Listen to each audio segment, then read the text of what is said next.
Hello, everyone. Welcome to American Scousers post-match. Liverpool 0, Forest 3. These 3 zeros and these losses are starting to get old. I mean, not as old as the depression we got going on Discord over there, but a lot to talk about.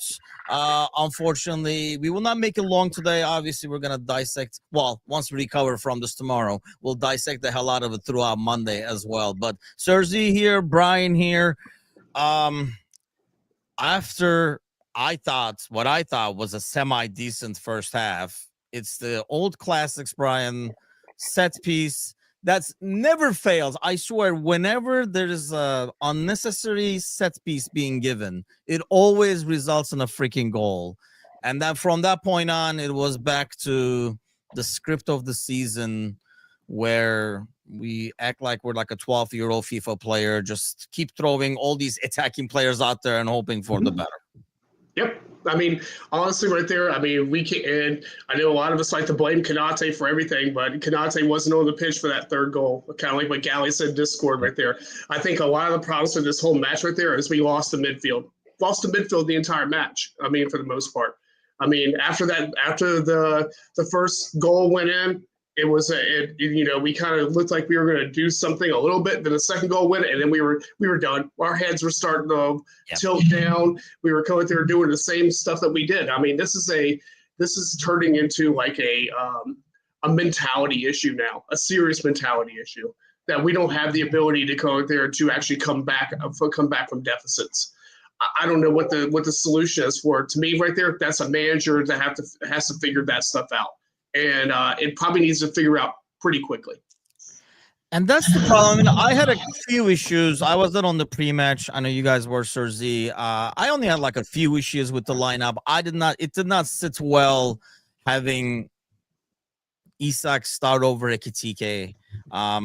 It just does not keep making. I know there were no other clear options, but I thought play a right back as opposed to taking your probably most effective and informed midfielder right now out of midfield, which results in what Brian is talking about in terms of losing the midfield. But Sergi, where do you put this all to? Where do you start? I mean, it's to the point I'm even questioning myself, and I've run out of superstitious positions to sit in. I've tried sitting upside down and sitting on my hands, and like it's. I mean, I'm running out of rooms myself where to watch the like, game. Moving to Texas, I'm thinking maybe it's that. Like I have no idea. Like it's. We've been talking about these players. Like every single one of these players, like pretty much won a league last season. The best, probably. There was a point where we were the best team in the world last season, and then it's like they can't kick a ball, and we're not getting. It's not the talent. It's like Brian said. It's mental, and that combined with things going against us. I don't know. We're gonna sound like the victims and everything else, but like today's goal, the first one, that was disallowed against Man City, and it's shitty things like that. It's shitty things like. Why can't we play Forest when Big Ange was there? No, instead we get Sean Douche. Got West Ham. Why can't we play West Ham and Graham Potter's there? No, now we've got Nunes. Now, and it's just like we're not getting the first balls, we're not getting the second balls, and it's just everything that can go against us is going against us. That combined with Slot, like it's just I don't know, it's like self-destructiveness. Why are you playing Gakpo and Gurkis on the left? It's not worked. It hasn't worked. On paper, it might have been good before the start of the season, but it hasn't worked. And it's just insanity. And that's a pure definition of insanity. You're just doing the same thing over. You refuse to play Chiesa. There's no. He's even come up in interviews. Oh yeah, Chiesa is the hardest working in training. So fucking put him in. Like it does not make sense. And like that combined with the players, like there's no leadership. We've got squad full of captains. Alisson, Brazilian captain. Van Dijk, Netherlands captain. Konate, France captain. Endo, Japan's captain. Szoboszlai, freaking Hungary captain. Robertson, like it goes on, and none of them can lead this team. Like none of them can get a grip of this team, and it's just the whole combination of stuff. And unfortunately, it's going to come down to Slot.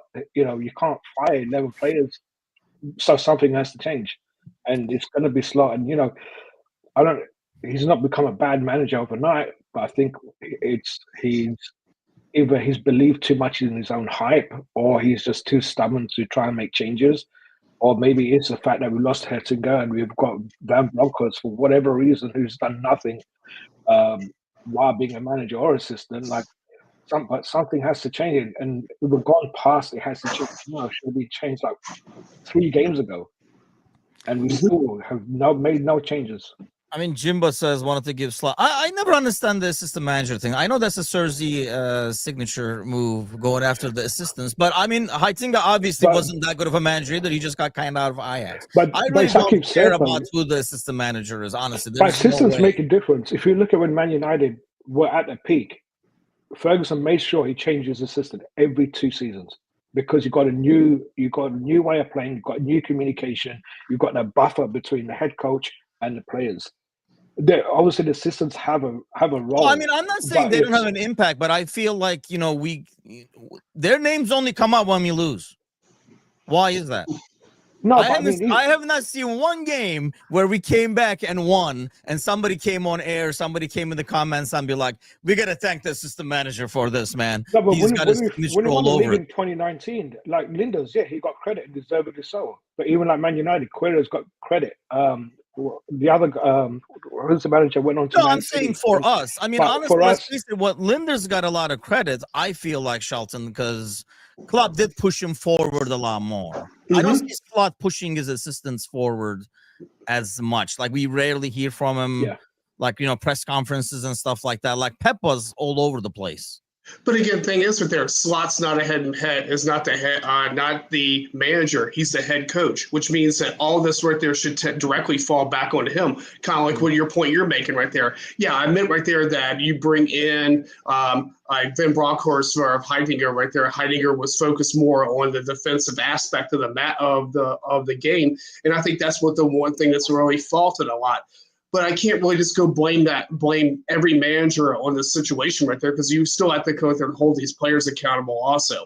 Because if you look on here that between Gravenberch and McAllister, this is a point I made before, neither one of them time each other's runs. And you can see they're both up high. And so in that same process right there, you're leaving I'm not going to go there and say right there that Konate isn't completely at fault with a lot of the stuff that he does. But if you leave a man high and dry right there with it, with a through ball, and we saw this in the beginning part of the season. We were like, okay, we're just coming back and we're mentality monsters by winning it at the end and stuff like that. But that was paper over cracks right there because it was the making right there.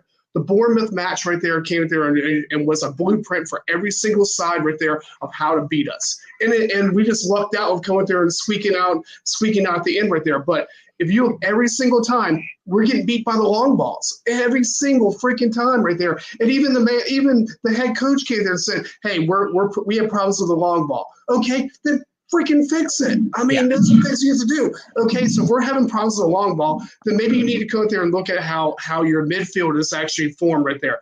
And, I know people go there bash, we don't need a number 6, we don't need a number 6 and stuff like that. I'd love to have a Fabinho right now because I think that's what we're missing, something like that to actually, or a Calcedo right there, somebody right there to sit back right there and just say, hey, you know what? I need to come out there and actually quarterback this side because that's what we need. We need somebody in the NFL terms. We need somebody to sit back there and just go and help these guys out. Because one, Burge is older, and Konate right there is always the bridesmaid, as Kazi says right there. So you have to have somebody that needs to go out there and actually hold those positions. And I think that's what we're having. We're having problems with that. Ozan says, is it over? Yeah. After today, title race is, not to mention, I was really hopeful thinking that, when we go into this games, the set of games that looked easier on the fixtures, maybe a run could happen, like you could pick up momentum and stuff like that, but that kind of goes down the drain over there. Because the coach made him play that way, says Benjamin, probably like, here's the thing I don't agree with though, like with Jimbo. Slot is ultimately in charge. This is what I'm like going after, like the assistant manager thing. Even if it's not like Van Berker's like we're playing like this. Slot is like, I don't like it, but I guess kind of a thing. I mean, it's not going to happen. He makes the final decision. And honestly, if it's like the training and stuff, Cersei, I would think at the end of the day, still, you're ultimately in charge. I mean, been in management. If I'm a manager, if my assistant is not doing something properly, first of all, there's no way he's doing something that I'm not approving. Right? Like, that's not going to happen. And second of all, if he's not doing the job right, then it's on me again to make sure that guy does it. I'm not going to wait for somebody else to get rid of my assistant that's like working under me. So that's why I don't think it has to do much with assistant management. This is a lot more, to me, even with management, I look at the first half. That first half should not have been a 1-0 first half. It just feels like it's a lot of lack of confidence. Goes back to what you're saying, Z. You kind of expect these guys that are captains and stuff to be able to kind of wipe off that lack of confidence. We're unsure of every freaking thing we do, from simple passes to do I cross it? Kirkus is running. Kirkus literally takes 2 defenders and sits in front of Gakpo and stuff. It's just like mind-boggling brain farts all over the pitch. Yeah, I mean, I think for me, I mean, the reason I bring up the assistant manager because we won the league with Slot last season. And he didn't become a bad head coach overnight. So I'm trying to look at the biggest difference that was made, and it's assistant. But yeah, at the end of the day, he's the fall guy. Slot is the fall guy, and and that's the role he took, and that's the role. The buck stops at him, no matter what. In regards to the players, like it comes a point where the players have to save themselves from the manager. And we're talking about experienced players. We're talking about, all right, Salah, he's off form for whatever reason. This isn't how I want to remember Salah, but he's not played bad. He just hasn't been in the game. So that, to me, tells me it's a mental thing. It's not a talent thing. I just think mentally he's clocked out for, maybe for obvious reasons. Or who knows? AFCON coming up as well. But then you've got players like Van Dijk, he's a leader. He is a leader. He's shown it. You've got other players like McAllister. Just save yourself from the manager then. Like, you got to step up. It's not hard to press. You played under Klopp, press. Why can't we press from the start? Why are we so reactive and just waiting for these balls to come in? And it reminds me of that season when we had David Jameson goal. We knew every time we gave a corner away, the goal's in. Like, you might as well just give a penalty, like every corner. And that's how it is now. Yeah. Every time there's a set piece against us, all right, you might as well put the ball in the center line because it's going in. And what does that come down to? Even the players themselves, defenders, we're talking about the world's best defender, probably the greatest defender the Premier League have seen. Step up. You must be seeing what we can't freaking defend these set pieces. Something has to go. You got to step up as a leader. You're 34 years old. Step up. You're better than a coach. Show it. Like, do something. But we're not. But we don't have the players to do a press anymore. We sold both those players right there. Honestly, I mean, as much as I can't even sit in Discord right there, I mean, I take Nunez back right now with this because at least with Nunez, I mean, I know it's not that's a stretch, but I mean, it's like I'm gonna have to bail out on that one. Sorry. But we sold Diaz right there. Okay, so Diaz came there and actually gave you that little bit of something right there. Even Nunez came there and gave you something because you had the measurement of going there of. Honestly, Nunez came there set most goals for the most part right there because of his run and play. But you lost Diaz, which means that you've lost that accountability. And Gakpo's not that player. Gakpo is not a pressing player right there. Diaz is. He goes back to on the touchline. And so he's another one. He presses, but he doesn't start with him. He just and obviously losing Jota, he was another player who pressed. And, we can't replace Jota, but then we spend 120 on Isak. All right, he's out of form, whatever, but that's his own doing. That was self-created. He did. Isak had 14 touches in that match. 14 touches. Yeah. A center forward, 14 touches. Okay, so again, you can't blame Isak on that right there, on that process right there. You have to blame, if he doesn't get the ball, what do you expect? I mean, you can't go out there and you can't expect a center forward to go out there and actually make any kind of movement or any kind of goal action right there if he doesn't touch the ball. So, okay, so where's the failure there? I mean, it goes back again to what I said before. The midfield is failing. I mean, that's the whole process. But that goes back to playing freaking Szoboszlai as right back, I think. I know he had a man of the match performance, match day 2 or something like that, but I feel like, you're taking your most informed, probably effective, going back to the lack of pressing, the guy who runs the most, and you're putting him as right back. You go back to that first goal. I know we give a lot of shit to Konate, but as a defender, right, you don't let a ball go unless you're called off of it.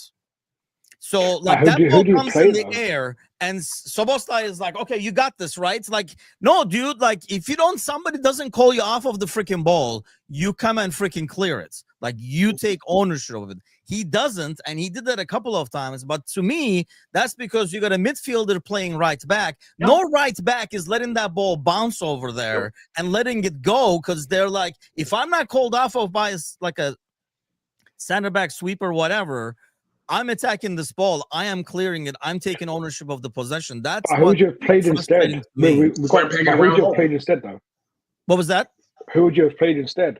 I would honestly, I know it's like sounds crazy, but I would like, you had Gomez, who plays right back. He was on the bench today, and you had Ramsey, who's a natural right back. And I understand he doesn't have the experience, but I would rather have an actual right back playing right back. I agree with Gomez. And that's not because he didn't play, like, not that he was great at right back, but I want Szoboszlai in midfield. That's why I'm basically putting another right back in personally. Agree completely. But if we play Gomez, given his injury record, given Konate's injury record, it takes one of them to be injured, and then our season really ended. So you can't. It's the players' faults. Kind of like they put themselves in a position where they're not available because of the injuries. So Szoboszlai was the best out of the worst choices that we could have made. But that effect, I think it's a domino effect. I think, like when Brian says we're complaining about you can't get the ball to Isak and stuff, I think it's a lot of that is mainly due to your midfields. Yeah, and absolutely. It's dangerous every time. There is something to be said about, and I'm not saying this because I was a defender, but there is something to be said about a defender plays with a different mindset. You play with worst case freaking scenario all the time. A midfielder, attacker is the complete opposite, right? You're optimistic. Maybe the guy won't be able to clear it and stuff. That's how you play. As you kind of come back on the pitch, you get more and more pessimistic. Maybe that's why I'm usually pessimistic overall. It's a lifestyle for me. But that's why I think that right side is leaking. Chris, hey man, long time no see. Too much in attack, failed to shut down the corners due to overcommitment going forward. I think part of that to me, Shelton, is you are playing a guy who's more attacking minded. You're not even taking a defensive midfielder and playing right back. Nick was saying Endo, for example. I don't know if I'm thrilled about that idea, but if I'm going to put like somebody at right back as a midfielder, I think it makes slightly more sense to put a defending one to at least have that mindset. Well, at least go to a back three right there and put Endo in the back three with them. There's things that you can do. But again, right there, okay, so last season right there, we mainly played as a 4-3-3.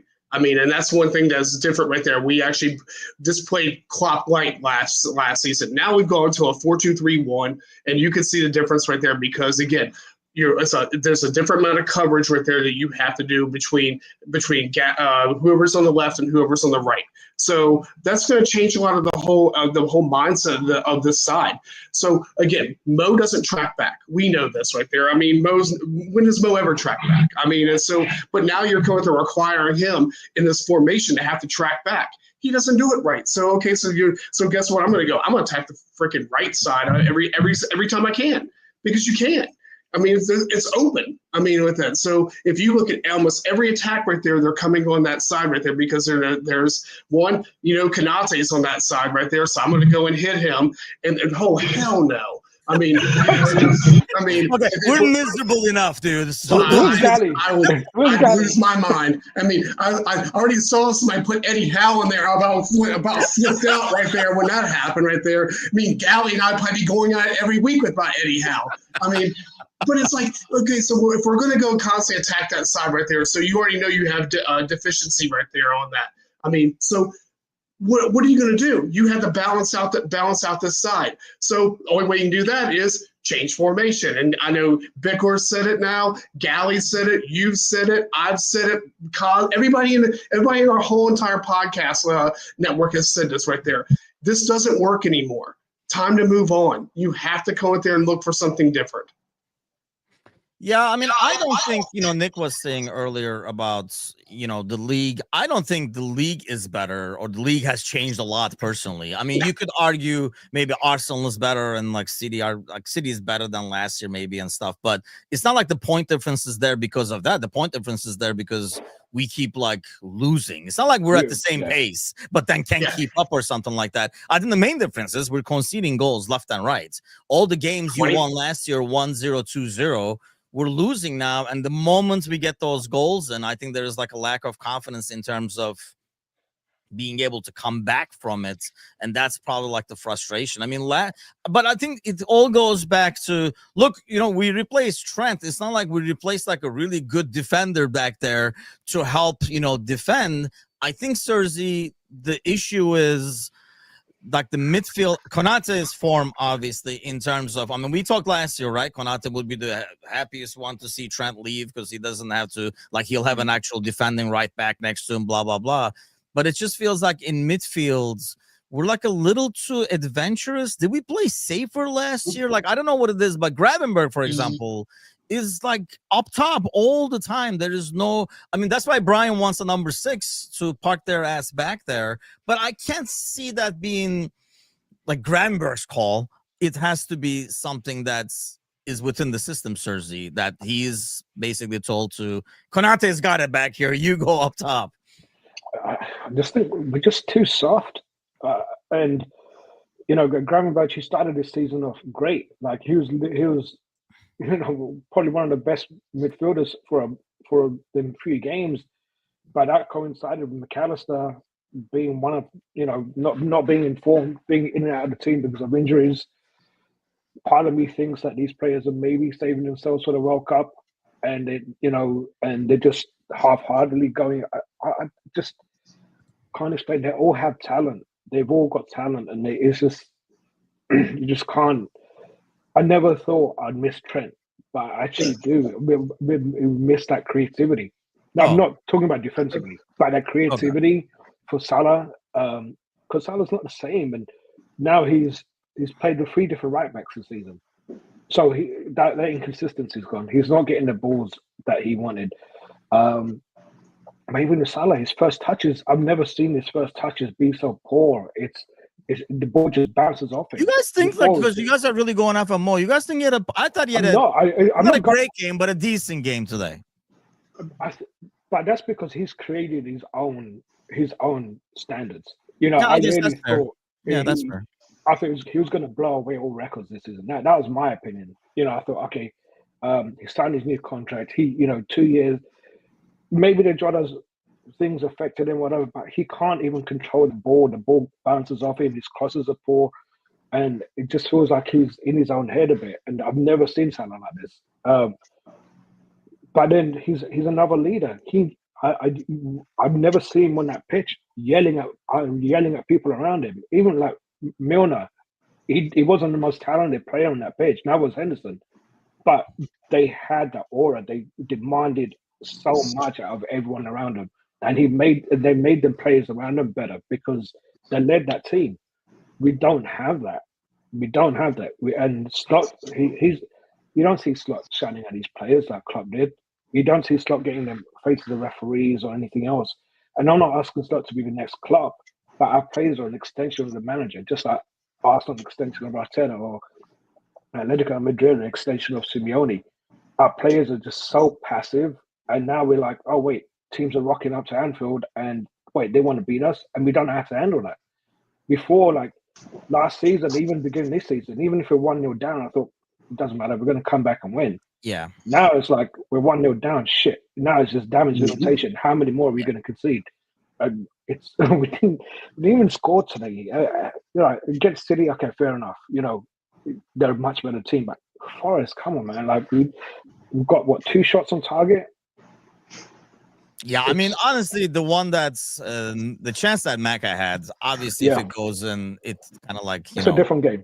it's a different game, but then we say this all the time. I mean, honestly, I know the goal that they scored, and you could argue like maybe the second chance would not happen, but I don't know how the hell that's a handball. I don't know how the first one is not offside after last week, but I don't know how the hell that's a handball for their second goal. So you can't put as much on the refereeing. You can't. I just go back to like the team and how we're playing. And I know they were not known for defending, but that's the thing, Brian, because at the same time, they did not let the opposing team put their head up and play a pass. There was that much pressure on the ball at all times. And I think that's why, like, the leadership then has to be a lot of barking and yelling, because you're kind of like constantly pressuring the ball and stuff. This was meant to be more. So I don't know where you're at with this, Brian. Last year, we said this is a lot more sustainable way of playing, right? And we kind of said, we're not pressuring as much, but at the same time, people are healthy. So it's like a more consistent starting 11, all that kind of stuff. Now with injuries on top of the system, it does look almost like lackadaisical because we're not playing as much high pressure. We're gassed about the 60th minute. This side looks gassed. And maybe this is a hangover. Last season was a hangover from Klopp with his with the type of training that they played. But this season right there, it seems like about 60th minute right there, it seems like you're seeing players struggle. And that all goes back to physio. That's a whole change of process right there. I don't know what the solution is right there. I saw somebody comment on there. What do you think the next solution is? I don't know. I really don't know. I think these players have to go there, get through this. Because the manager's not going to go. It's unrealistic to think that FSG is going to get rid of Slot. It's not happening at any time. And Gally even said the same thing on Discord right there. We're not. It's not happening. But you still have to go out there and hold these players accountable also at the same time right there. With how they're doing.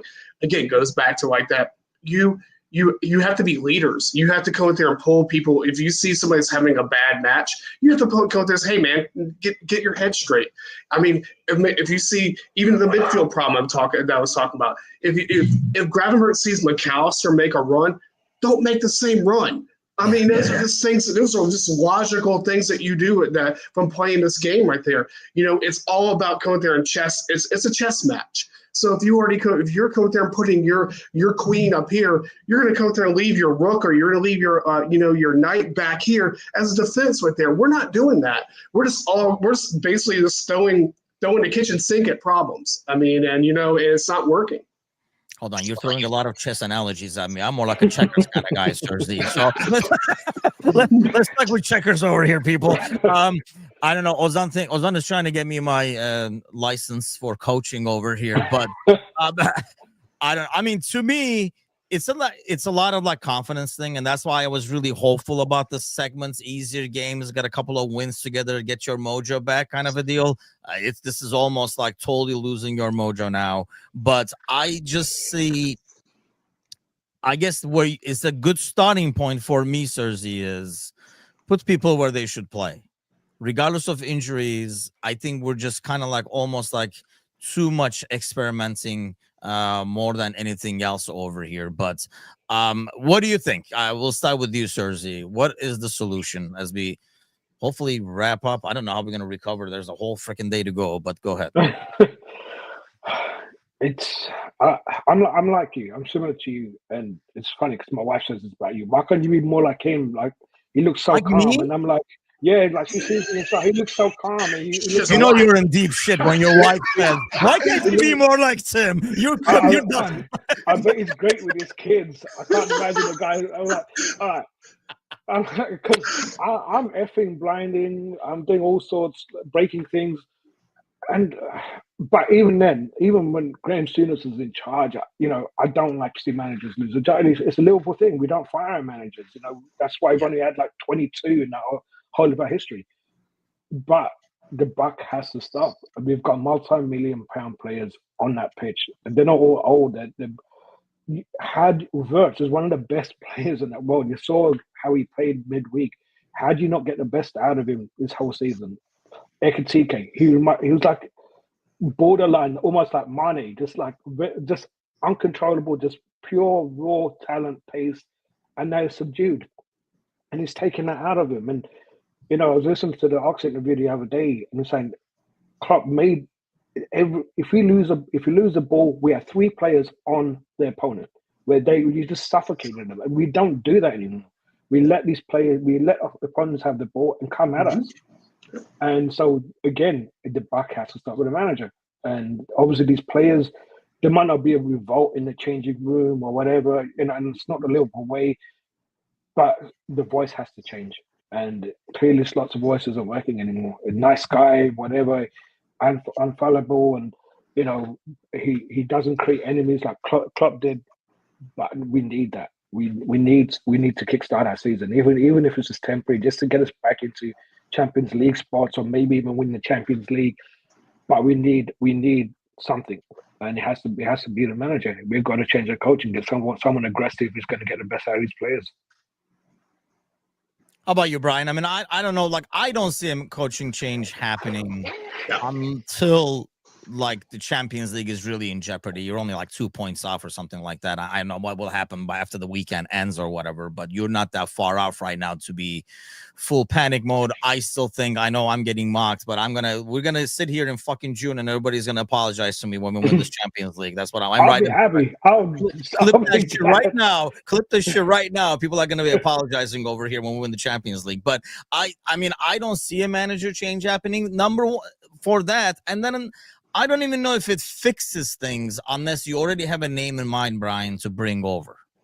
There is nobody out there right now. I mean, there honestly is nobody right now out there that I would go out there and say, "Hey, we need this manager to come in and take charge of this." I mean, it's not FSG style anyway. I mean, it's not going to happen right there. I mean, it's like I think the process right there. He has to go and figure out what's going to work best with this side. How do you go in there and get these players that you signed this summer to work best for you? And I think that's something he's going to have to sit back and tape and all that. I'm going to see wholesale change against PSV. I really do. I want to see a whole entire different group of people out there. I mean, I'll go put Lucky out there, put some of these other people out there, put some kids out there, put somebody who wants some passion right now. I mean, with it, right? Because right now, I think that these players right there are not showing the passion that's desired at the moment. I mean, we can point fingers at Slot. We can point fingers at Van Brockenhorst. We can point fingers at everybody in the world. But ultimately, right there, these guys come out there and put out a plan right there for these players to execute. They're not executing it right there. So obviously there's a problem on the pitch, and it has to go right there with, again, mentality, and physio, these little things right there. So these little things need to get worked on. But these players have to go there and get themselves mentally together. I mean, the season's done. Premiership's done. That's a wrap. That ship's already sailed right there. I mean, we're already out of the League Cup. I mean, so basically all you have right now is the FA Cup and Champions League. So maybe we need to focus on maintaining top 5, going to top 5, and then go out there and then winning either the Champions League or winning the FA Cup. Because right now that's all we got. That's all we got right now. But I mean, there's nothing more for the manager that can do but to go get these players and say, "Hey, execute this." If they don't execute it, then there's a problem. I don't know what the problem is. Like, Slot publicly came out and said that we can't play against long ball, and now it's like the players have subconsciously taken. It's like when Klopp used to say Saturday morning or Saturday early games, and guess what? We won't win the Saturday early game because they've subconsciously taken that in, and we think these players as humans should rise above that, but they don't. It's just like, and it seems like they're too scared to play. They're too scared to make a mistake, and they still make a mistake. It's like they've lost that fearlessness.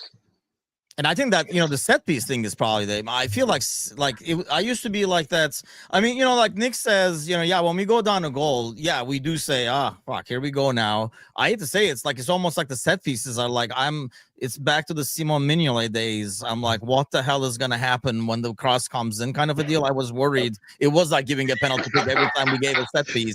So it's kind of like that. But, I mean, settling for the 4th, good run in the Champions League.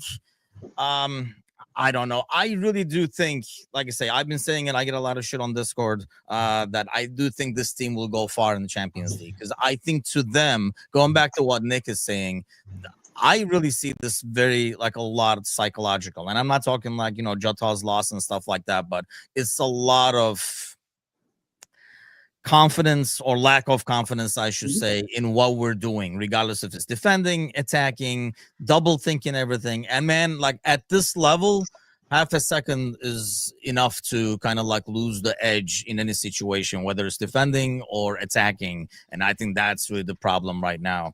Well, Slots has come out and given an interview saying that it's his responsibility. He just said, we have quality players. It's my job to get the best out of them. And at the moment, it's my responsibility. So I think we're starting to crack. Just fucking play them where they are then, damn it. Like, I mean, that's my biggest thing, I guess. That's I mean, yeah, that's what Jason said. I honestly, when I saw the lineup, as much as I was excited to see Isak play or whatever, part of me said, that's kind of harsh on Ekitike. And look, we don't know, like, you know, the physio stuff, how they came back from the international break, how many minutes they have and all that kind of stuff. I don't know if you'll mention that in the post-match or whatever, but I just felt like you missed that movement for how we're playing right now. Going back to what Shelton was saying in terms of like Isak only having 14 touches, I do feel like it's more suitable for Ekitike's movements than Isak, because there are so many times where, and I know that's what Forrest wants you to do anyway, put the ball in the box or whatever. They're just like waiting for it in there. But I mean, if you're not going to put the ball in the box, there's no point in like having Isak run around in there trying to like win a header or whatever, because the ball is not coming there. That's why he doesn't get the touches, because he's inside waiting for that ball to come in. And that's not how we were playing today. But put two up front. Put two up front. I mean, again, right there, if you isolate a center forward, which they did right there, you've already won the match. I mean, and that's what happened. So put two up front. That's why Haaland failed last season. Because everyone isolated Haaland, and he was having a bad game, still he weren't winning. Now they've adapted to it. And now, you know, we're trying to do the same. See, I think this is the complete, like, I mean, I guess we're on different tones over here. I feel like Champions League is a different mindset for these guys, whereas it's almost like when you go to the international break, it used to, well, now it's more of a relief when we go into national breaks, but it used to be like, oh man, we're going into national breaks. I feel like that's how they feel about Premier League right now. It's just like the confidence is not there, whereas Champions League is a chance to make things right. Look, these guys are like used to winning. This is like half this team is a title winning side. So knowing that they're pretty much out of it, I'm sure half of them already realize that as well. Can't be easy to get your minds right. Whereas Champions League is a chance to make things right over there. That's why I feel like they will be, they were like, so, and I think the winning is what's going to change mentality, but I guess we will see. Well, gentlemen, thanks a lot. Thanks to all those joining us. If you have not subscribed yet, please do. If you didn't hit the thumbs up, please do that as well. I'll be back Monday morning with a big cup of grumpy coffee as we talk more about this. And obviously, we'll be back for the Monday Night Podcast. But I would say have a great weekend. But try to forget this. You know, do the Men in Black, Black Light, or whatever you got to do. But try to enjoy the rest of the weekend. And we'll see you guys soon. Take care.